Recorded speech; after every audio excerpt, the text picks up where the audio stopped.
Today we're working on this 1955 Studebaker, and this time we're on the outside again.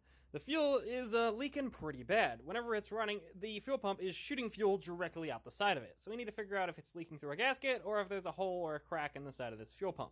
Okay, so by plugging the exit and pumping it, it's shooting fuel out that hole. I'm assuming a vent hole, so I'm assuming fuel isn't supposed to even be getting there. So we need to figure that out. From what it appears is, unfortunately, the membrane is actually bad, and it's pumping it straight out of the vent hole because it's making it past the membrane. So what we're going to have to do is get a replacement one of these or rebuild this one. I think a replacement's a lot cheaper. I haven't actually found a rebuild kit for this yet, so I guess we'll get a replacement for now. As it turns out, I have been scammed. This fuel pump they claim is compatible is absolutely not compatible. As you can see, this arm sticks down lower, which is fine because it actually starts right here to start actually pumping.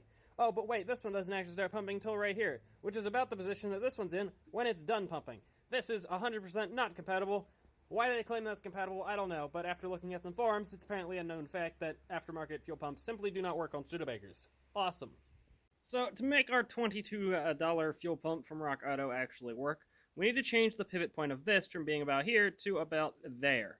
To do that, we need to add a little bit of metal down there, and to do that, we're going to put a little bit of a tack on this and then grind it flat, and we should be able to get our angle adjusted depending on how much metal we leave right here. There we go. Now, instead of being like that, this will be tilted up a little bit, which should give us this at the right angle to actually pump fuel. Let's hope.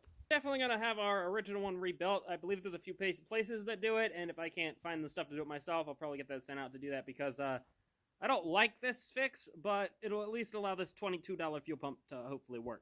That actually did work. Now, I did turn the engine over by hand to make sure that wasn't going to bind against the camera or anything, made sure I had my spacing that I guessed was correct. And it was. It now pumps fuel, and I was able to drive this Studebaker here back into the garage, so now we get to rip this engine out.